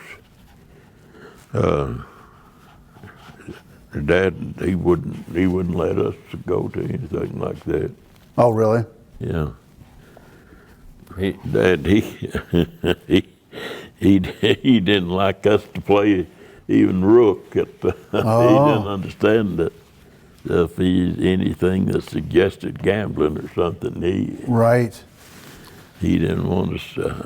He's pretty Well, we conservative, wasn't he? Huh? He was pretty conservative. He did. Yes, he was. He didn't believe in swimming, mixed swimming either, did he? No. No. What about you driving? I've heard some stories about your about your driving and your cars you owned back in the day. Yeah. Huh? Hey, you're meddling now. Yeah. Yeah, we had some times, and of course that I had an old '37 Ford at one time. You know, those old cars had they had mechanical brakes on them, where they just had the cords run from the wheels into a place in the center of the car there, attached to a lever, and when you push the brake down, it'd pull on those cords, and it wasn't much of a braking system. And one time, this friend of mine, Kenneth Armitage, and me, we decided to just try to tighten those cords up on the old Ford, see if we could improve the brakes a little. And we got to working, we disconnected the cord there in the middle, and we was trying to take up some slack in it, and we suddenly saw the time was getting away. We had something scheduled that night as a Saturday. So we just tied those cords up so they wouldn't drag the ground. And I drove the car there for about a year without any brakes. I just, and funny thing about it, Kenneth Armitage later, he became a state policeman. He'd have got me for that. He drove around with no Yeah, he brakes. got me for that, but I drove that thing. I just geared it down, you know. It just mechanical. Did you do anything to the shocks? I Yeah, I cut was the gonna shocks. say, Yeah, cut some the other shocks. modifications, did you? Cut the shocks off of the back so it'd sway when when we turned the curve corner, and there was I just gear it down. You know, you go from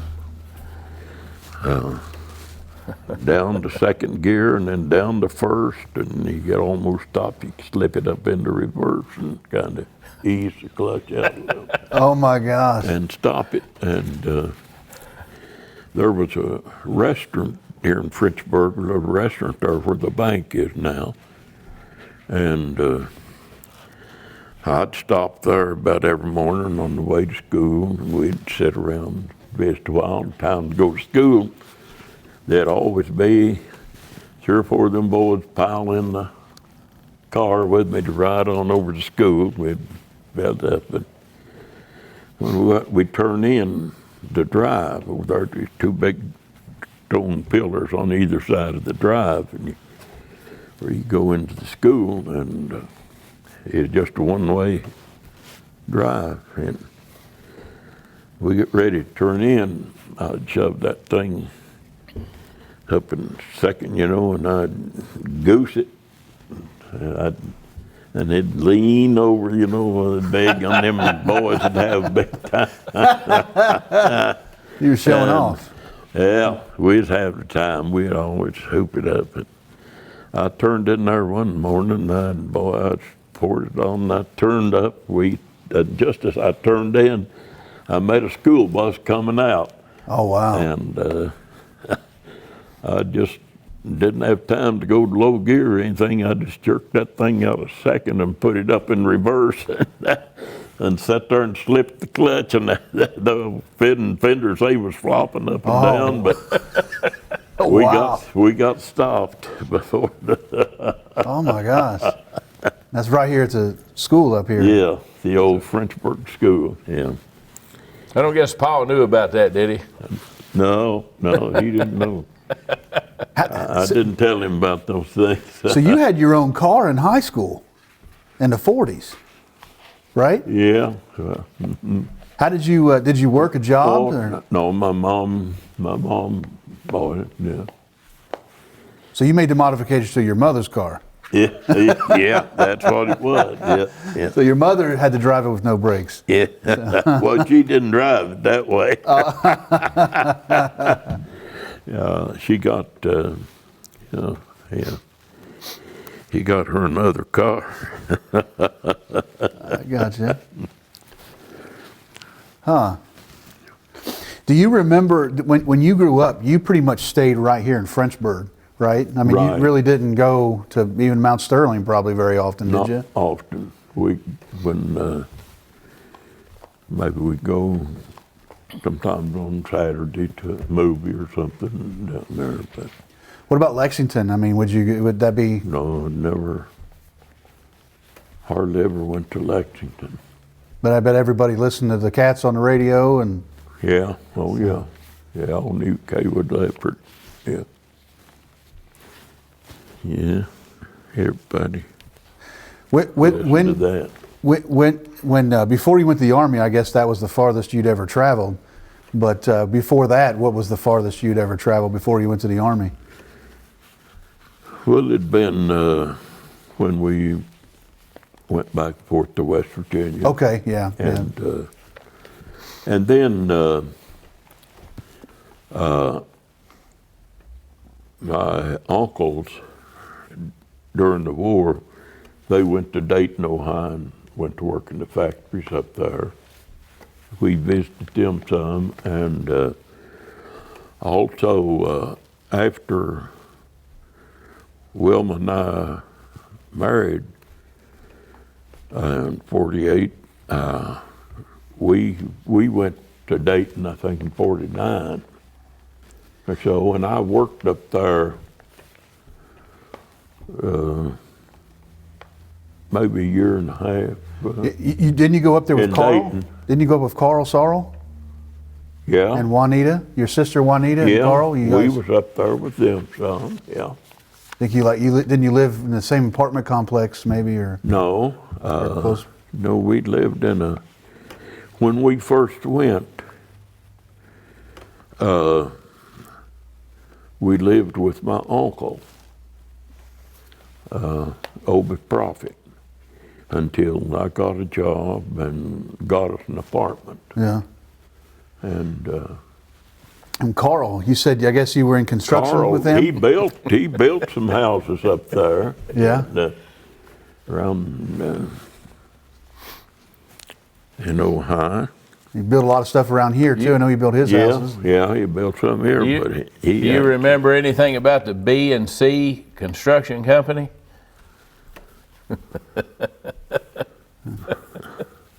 With the Buddy and Carl. The Buddy Construction- and Carl Construction Company? You all built a few things, didn't you? Yeah, yeah. We pretty much built the house I live in today. Been a while back, because they. And you were close to them, pretty close. You go on vacations with. we this were. is Your your sister. Close. Yeah, we were real close. But they,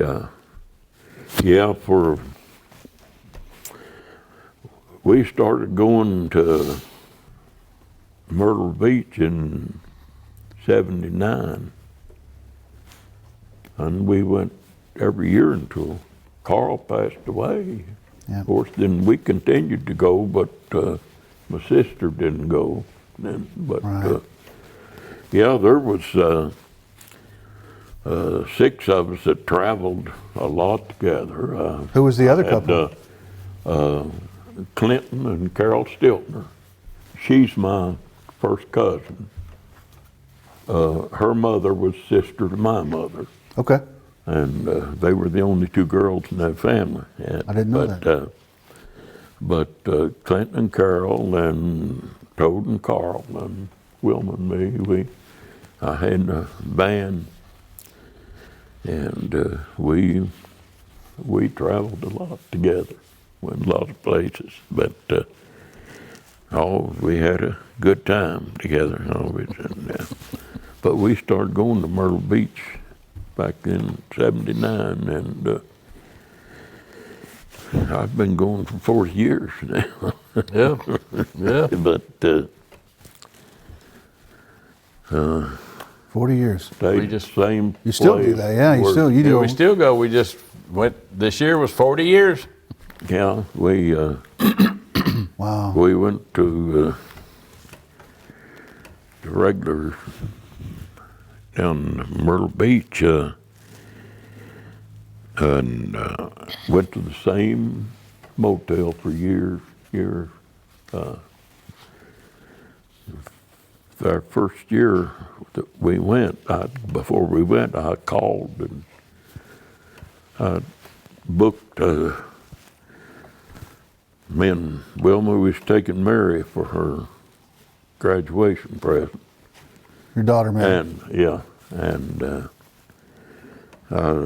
made reservations at Holiday Inn, and then I was talking with Gary Prophet. Him and his wife went down twice a year. They stayed at different places. He told me, he said, "Oh man, said you're uptown. That's where all the stuff goes on and all." And he sent me one of those coastal magazines, and I looked in it and I picked out the motel farthest south that was listed, the Apache Inn, and called down there and made reservations. And we went there every year after that. Got to be good friends with the guy had it, and I could call him about February and tell him what rooms we wanted, and he'd have them ready for us when we got there. But Apache Inn. yeah, and the last week that Wilma and I stayed there, the day we left, they were moving in equipment to tear it down. Oh, wow. Huh. The ones that owned it had sold it to some developer, and they was putting a high rise in there. Sure. So they got it in there now, a big high rise place. But this, yeah. How many children do you have? Got 4. 4 children, and their names are? There's Tim. But he's adopted. No, I'm just kidding. Just kidding. Tim? Tim and John, David, and Mary Jane. Mary Jane. So 3 boys and a girl. Right, Girl's the baby. right. And then how many grandchildren do you have? There's 9 grandchildren. And how many great-grandchildren? Let's see. Keeps growing. Let me see. We got It's hard to keep track of 7, 8, 10, 15. 15 great-grands. Right. When we all get together, there's 38 of them. 38 of you. Yeah, That's awesome. that's what we're expecting, yeah, for Christmas, yeah. Yeah, you're expecting 38 for Christmas. Yeah. We'll all be at Pap's house Right. Every year. Christmas Eve. Yep. Yeah. 38, and that's, I mean, you start to think about how many people are going to be descended from you, you know? I mean, how many 15 great-grandchildren, I think you said? I mean, Yeah. if they have 3 children each, that's 45 great, you know, They so. grow pretty fast. Yeah. You'll have over 100 or so, you know, descendants at that point, so. Yeah. That's pretty neat. Which one of your children was your favorite? I wouldn't comment on that. Me, of course. Which one of your children gave you the most grief? Me. That's why I'm his favorite now. Cause Yeah. No, You're still grounded. That's why you're here today, right? Yeah, we've been, I'm still grounded. we've been blessed. Our children have not really. What are some wild Called stories anyone. what's some wild stories that you can tell about your kids growing up? Like, Not the children. Yeah. Really, I don't know. what's some mischief that they got into? That's what inquiring minds want to hear. They kept that hid pretty much from me. We were always afraid. Pap was pretty intimidating, so. They were well behaved then, right? Yeah, they were. Yeah. And they've all done very, very well. you know. Yeah. So they've all done. Your children and your grandchildren have done very well, and nobody's been to prison as far as I know, right? So, Not yet. not yet. So, right. So, But you know, the house that I live in over there now, that Carl and me, and well, Dad helped us put the foundation in. He carried rocks up there on the creek, and wow. we put in the foundation, and he helped us. And we built it and remodeled it 2 or 3 times, added Several on. times. Built on and built on. Yeah, yeah. And then the last couple of jobs, I hired somebody else to do. Now, when did we get indoor plumbing in that house? Let's see. I can't tell the year. You know, when we built it, we didn't have electricity in up this road here, 36. There was no. Really? We didn't have any electricity. No, we had kerosene lights.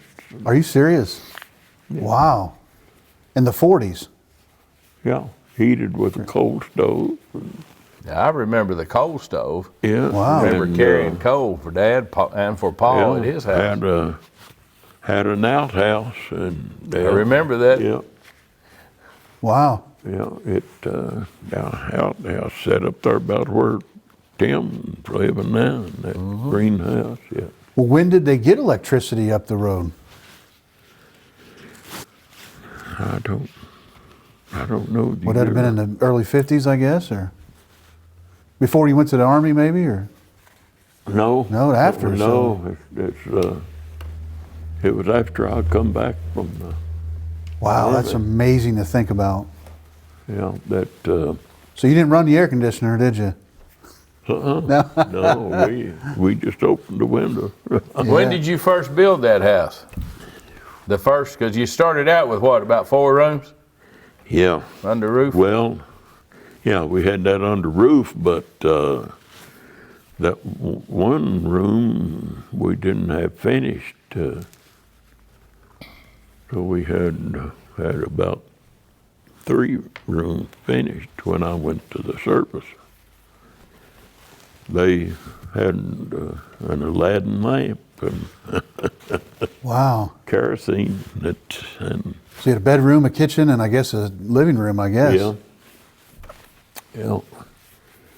That's all you needed. That's all we needed. And then when I come home, we finished up the other bedroom. And then we built on, we added upstairs. But yeah, it was after I got home from the Army, which would I guess around 56 or something like that we got electricity. Wow. That's amazing. And plumbing after that. Yeah. Yeah, we got plumbing. And Wow. So you hadn't had plumbing and everything too long before your children were born. No, 'cause I remember when we got plumbing, Wow. yeah, barely. Wow, that's yeah. something John else. was born 54, and yeah. Wow. We, So I was probably 3 or 4 years old when we got indoor plumbing. How about that? Yeah, so you wow. You were potty trained on an outhouse. That's right. So, that's right. Yeah. Yeah. tell us about this cane you got here. This cane. Well, that cane belonged to my dad. God, he had some, and I kept this one. That's his. That's your father's cane. Yes. Where'd it come from? I believe Mr. Spencer that made it for him. he made him a rocking chair and some canes and. What was his name? What did they call him? They called him Whittlemore because he worked in wood all the time. He made some. Whittemore Spencer. Whittlemore Spencer. And he lived here in Frenchburg, or? Well, just out of Frenchburg. He lived out 36 here, just over the hill over there. But How about this chair here that you're sitting in today? It belonged to my dad. Someone at the church got this chair for him to sit in there at the church. And I think you said it's about a 70-year-old chair. yeah, I guess, it's at least that old. Yeah, pretty neat. it may be older. I don't know because. And what you have there in your hand? What's this? Well, your papers here. Oh, the paper. This is a copy of my dad's ordination at Ripley Baptist Temple in West Virginia in 1896.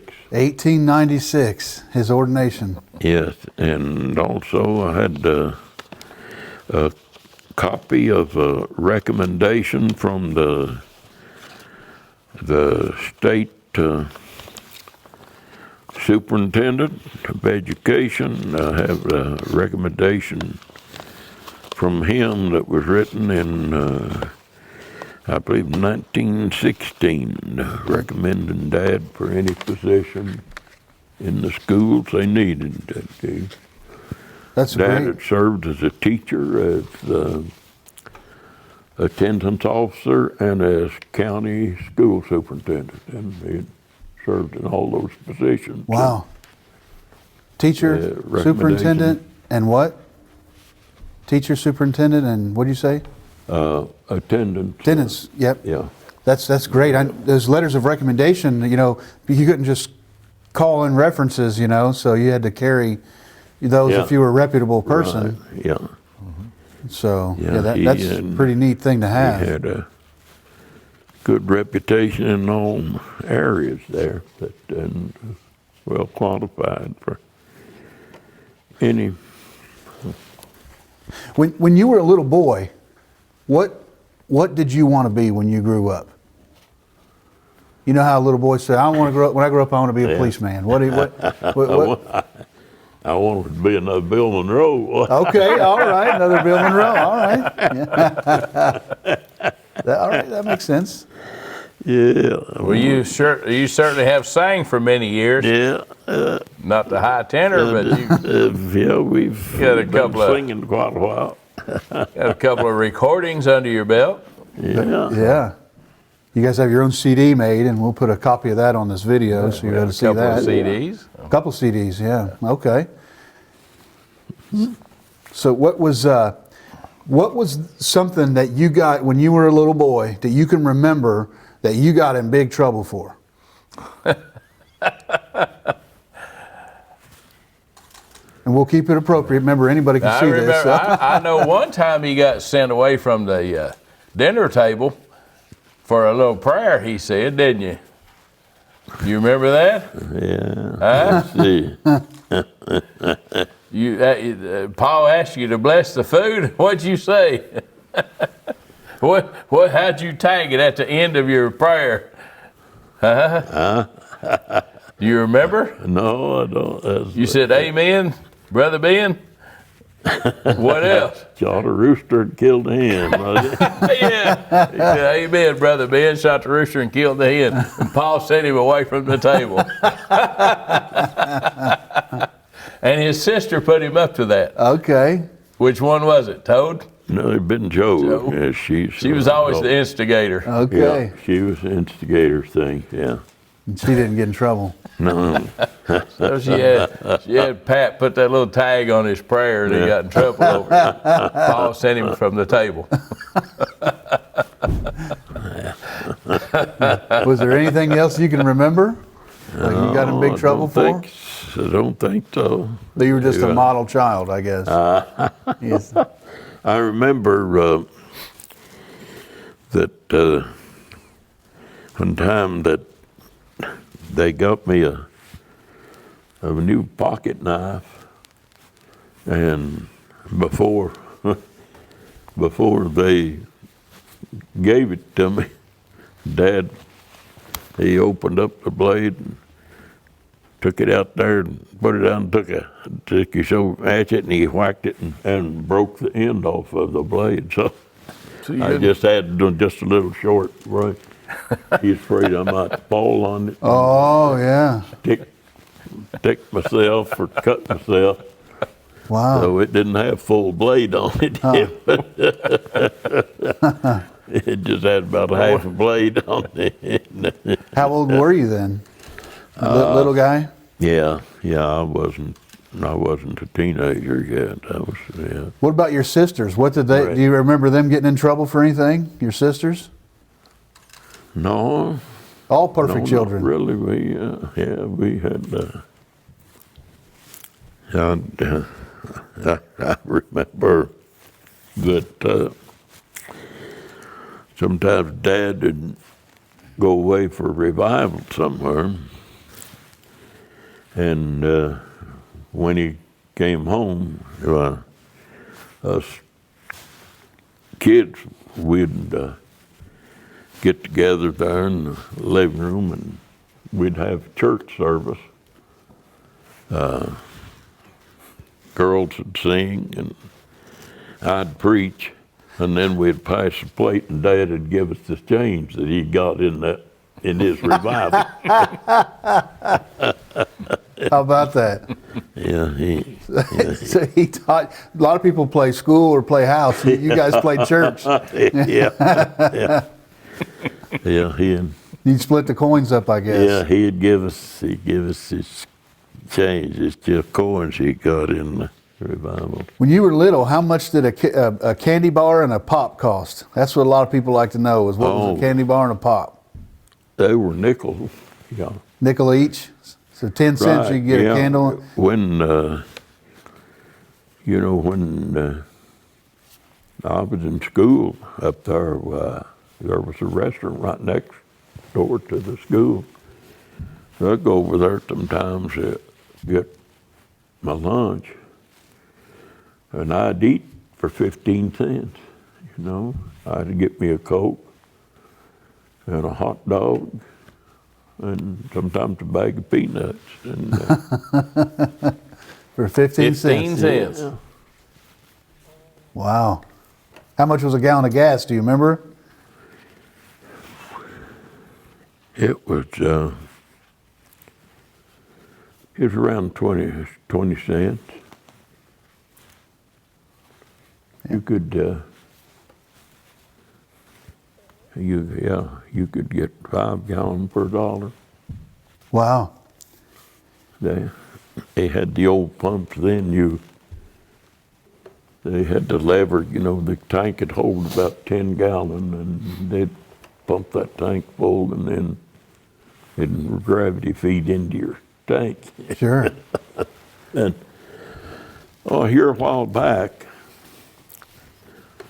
I was up here to the dollar store, and some fellow was checking out in front of me. He got a pack of cigarettes, and he paid for them. I asked that clerk when the guy went out.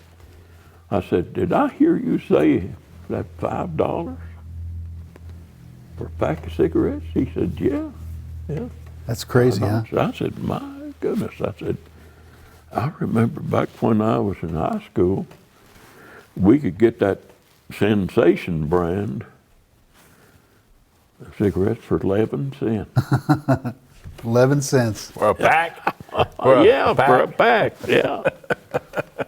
And I think 21 in it, and for 11 cents, of course. Wow. Did you ever work? Major brands like Campbell and Lucky Strike, Marlboro, they were higher, but guys in school smoking the Sensation. A lot of people smoked back then too. Did you ever work tobacco? Yeah. Did you ever work tobacco yourself, or? I I smoked a little bit. I never did. No, I mean, did you work in tobacco? Yeah, Yeah. yeah, So, work in the fields? yeah. I helped my uncle down there set tobacco and then helped him harvest it, hang it in the barn. I guess most people did back then. Yeah, That was quite yeah. extremely popular in this area. And Oh, yeah. And back then in hay, I helped harvest the hay too. And we had a big old stock barn right across from the house. It was set along in there where that Clark Electric building is. Had the stock barn there, and on the first floor there was stalls for the animals, and then upstairs, loft upstairs, we kept hay, sure. and it wasn't in bales. We had to put it up there loose. You know, they'd hauled it in on the wagon and use those pitchforks to. Somebody on the wagon would put it up through that little old hole in the roof, and then there'd be someone upstairs in that loft that would drag the hay back and pack it in against the walls. Right. And try to get it all in there. What was your first job? Do you remember your first job? My first job, after we married, I think a day or two after we married, my uncle come down and wanted to know if I wanted a job. But I went to work at the sawmill Okay. off there, and this was up near Easel, Kentucky, down on Blackwater. The man I worked for, he was buying the lumber from another fella had a sawmill down. He was down under the cliff up there. And so I worked at the mill there, and I separated lumber as it come off of the saw. You know, the 2x4s and the 1 inch, and I separated the lumber and put it in separate stacks. And then this truck driver, he had come down there in his truck and put on about a half load, take it up on top of the hill, unload it, come back and get another half, and go up and put that back on. His truck wouldn't come out of there, and with a full load, it couldn't get up that hill. Wow. So there's a lot of work involved in that. Sure. Yeah. And they didn't have a very good road out, and it was. When you were a young man, do you remember the old folks in the community? Yeah, some of them. I mean, do you remember? Did you ever spend time talking with any of the old folks? Like, did anybody tell you old stories about Yeah. the area here in Fritchburg, or? My dad was. Right. Yeah. Yeah, he was getting pretty old when I was born. Sure. The time I got up to moving around, he was up here. But How'd you spend your summers in between high school? working on the farm there. Your dad's farm? Yeah, yeah. But my uncle was running it at the time. Yeah. And this question here is it may be a hard question to answer, you know, but do you have any regrets? I mean, you've lived a long and prosperous life, and do you have any regrets, you know, now that you look back? Well, I guess not really.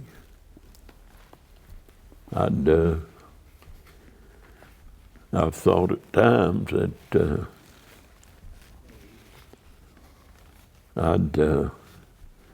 maybe I wouldn't have served on a lot of these committees so I could spend more time with my wife now that she's gone. And also I was on a lot of boards here. Sure.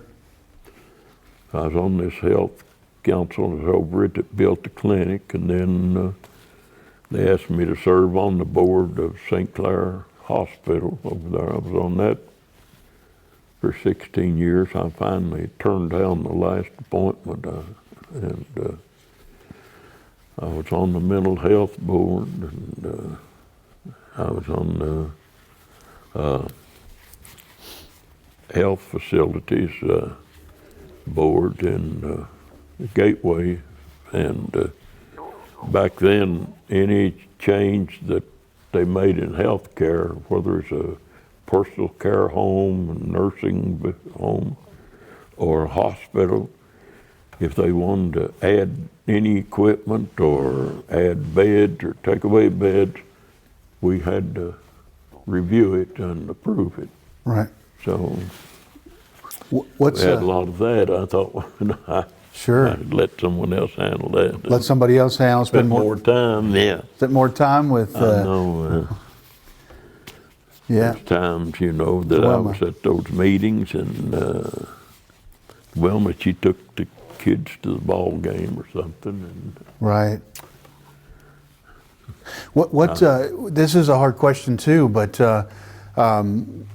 what is something that you're most proud of? What is something that, you know, in your days, that something you can hang your hat on for your life? What is something that you were the most proud of? I don't know, the thing I'm the most proud of is my family. Okay. And God's blessed me with a wonderful family. And then I'm grateful for the fact He used me in the church here and all, because, but I mean, I don't claim any credit for that. That all goes to the Lord, but He used me, and I'm glad I was willing to let Him, because when I started down there in that little church, you get 60 people in there, you had a big crowd. Right.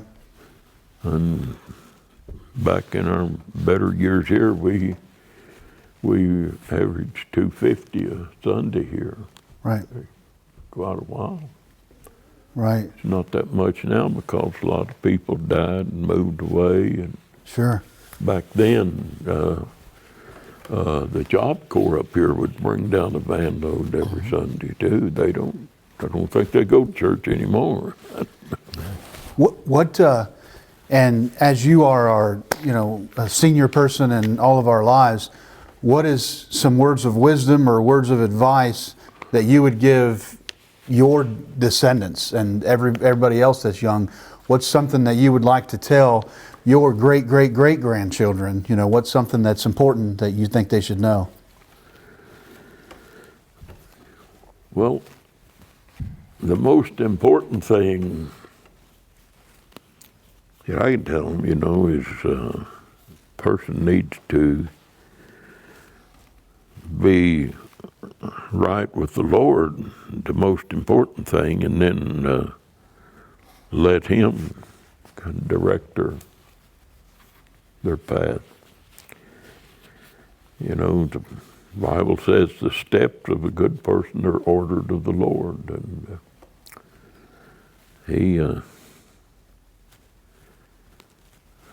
He'll do a lot better job than we will if we let Him have His way. And He'll keep us from a lot of heartaches and pitfalls, I think, if we let Him control our lives. I can look back and I can see where He's kept me from making mistakes, overruled some of the things that I'd planned, but I've had a wonderful life God's blessed me, and He's given me a wonderful family, lots of friends, and I have a lot of people that they always are there for me when I need something. Our church family here, everybody's awful good to me.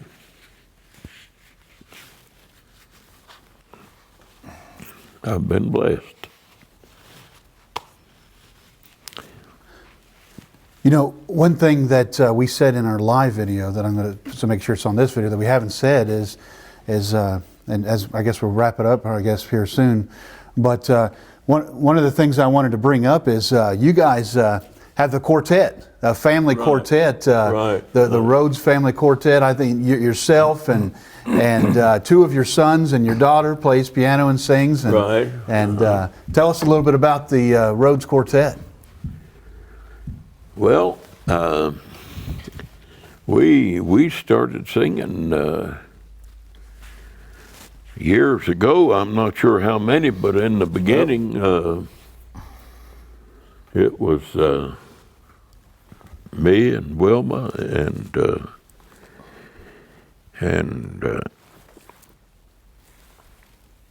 John and Toad and Joe. Toad, yeah.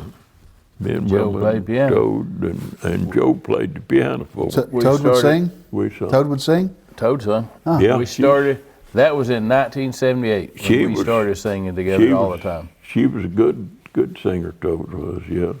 Alto. 78, that's 41 years ago. Wow. That's when I started singing with him. Yeah. And now you guys have a couple CDs. You've done revivals all over the place. You guys are actually on TV. Yeah. You know, tell us about that. Well, we made the CDs to help finance the camp up there too. Bible camp. All the proceeds from those CDs goes to camp. Yeah, we don't keep anything of it. Neat. And you guys sing on TV. What once a month, twice a month? Well, What's occasionally up at WLJC, we probably average, I don't know, once a quarter maybe, or Okay. sometimes more often. yeah. And if you don't know, WLJC is a TV show or TV channel. It runs all over here in Kentucky. And our church now has a weekly program on WLJC. Yeah, every Sunday afternoon at 4 Every Sunday p.m. afternoon at 4 o'clock. Our Our church turned this on, and we usually sing Right. a song or two on that Sure. the program. So yeah. That's also available on live streaming on the internet, www.wljc.com. WLJC.com. And then, do they have, what do you call it? Can you go back and look at older shows? And Archives. stuff? Yeah, archives. Yeah, they do. The archives and things. They do. So. That's pretty special on there. I know it's an old family all over tunes in when y'all are on there. So, and folks recognize you from that, don't they? I think that helps you. Oh, and yeah. It helps In John. business. Yeah, I've been recognized with customers when I call on customers for business. Yeah. Y'all ever sign autographs or? About any time I get out and go anywhere, I run into somebody that recognizes me. I go to Walmart and Perhaps very recognizable. Moorhead, always run into people that recognize me. Sure. You've been a good positive name to drop. You know, folks want to be associated with you. So that means you must be good people if you're associated with you. So, but John, is there anything that we've forgotten to bring up, or? Not that I think of at the moment. It's certainly been fun to rehash and hear. Is there anything you'd like to say to your dad? You know, while we're here on. Oh, he's my hero. Always has been. He's been a great role model, a great example to follow for anybody, and I'm just privileged thankful to be in his family. Boy, I can't think of a better compliment to have him a son to hear his hero. I mean, Yeah. Mr. Rhodes, is there anything that anything else we haven't talked about that you want to bring up, or? No, I think we've covered pretty much. Well, I just wanted to say thank you so much for giving us your time to share these stories and these experiences with us. These things are absolute gems to folks like myself. They're a huge value for your family and really the community that are going to want to see this. And I'm glad that you gave us the time to spend with us and give us these stories that'll be handed down for literally hundreds of years. Folks will be able to see this and learn about your life and the stories that you've had, and thank you so much for that, and your input on the community and influence and all the souls that have been saved under your guidance, and we're so blessed to have you around. So, anything else, John? So, all right. So we'll sign off here, and hey, remember, family tree nuts. Let our nuts find the nuts in your family tree.